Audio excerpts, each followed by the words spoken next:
शक्तीपीठ महामार्गाच्या नव्या अलाइनमेंटला कोल्हापुरातून तीव्र विरोध होऊ लागलाय. कोल्हापुरातील करवीर मतदारसंघाचे आमदार चंद्रदीप नरके यांनी उपमुख्यमंत्री एकनाथ शिंदेंकडे फेरविचाराची मागणी केली आहे.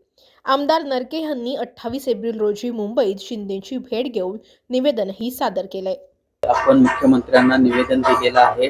काय नेमकी तुमची भूमिका आहे या संदर्भात आणि काय नेमकं निवेदनात तुम्ही म्हटलेलं आहे? गेल्या मंगळवारी मी आमच्या पक्षाचे नेते आणि महाराष्ट्राचे उपमुख्यमंत्री एकनाथजी शिंदे साहेबांना शक्तीपीठाचा मार्ग बदला, शक्तीपीठ महामार्ग रद्द करू नका, परंतु याचे अलाइनमेंट बदला म्हणून मी शिंदे साहेबांना भेटलो. काल मी मुख्यमंत्री देवेंद्र फडणवीस साहेबांना सुद्धा निवेदन दिलं की शक्तीपीठाचा मार्ग अन्यत्र आपण हलवा, कारण माझ्या मतदारसंघातील 18 गावामधून हा शक्तीपीठ महामार्ग जातो.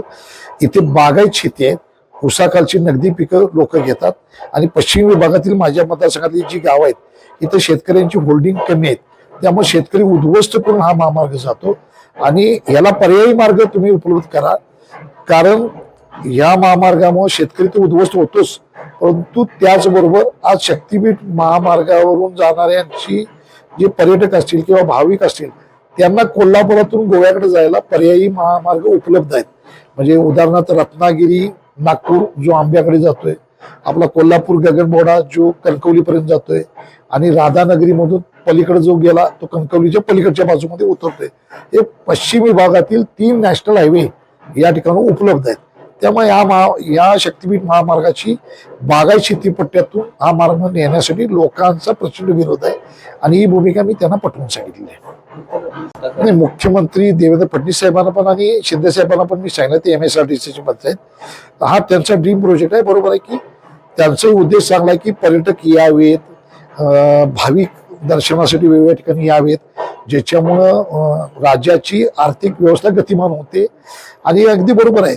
परंतु वेगवेगळे कोल्हापूर नंतर सांगलीवरून रस्ता आल्यानंतर कोल्हापूर जिल्ह्यामधून कोकणामध्ये जायला, गोव्याकडे जायला वेगवेगळे महामार्ग उपलब्ध आहेत.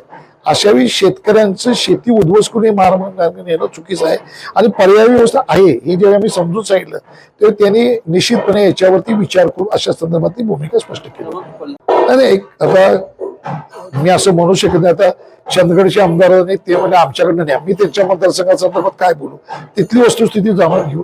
तर जो आता महामार्ग इकडून त्यांनी नवीन अलाइनमेंट दाखवली ते आमच्या केरल्यापासून सर्वसाधारणपणे भासूर भाचनवाडी 18 गावामध्ये, तिथून पुढे राधानगरीमध्ये खास सुपीक पट्टा आहे आणि मुळात या मार्गावरून एक हायवे आता रत्नागिरी गोवा झाला, तिथं जमिनी गेल्या.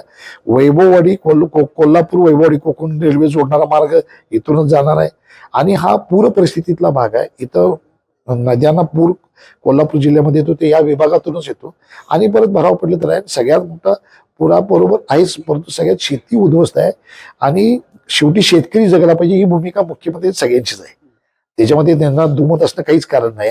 त्यामुळे शेतकऱ्याची शेती उद्ध्वस्त करून आम्हाला त्यांना मी समजून सांगितलेलं आहे आणि त्यांनी सकारात्मकता दाखवलेली आहे.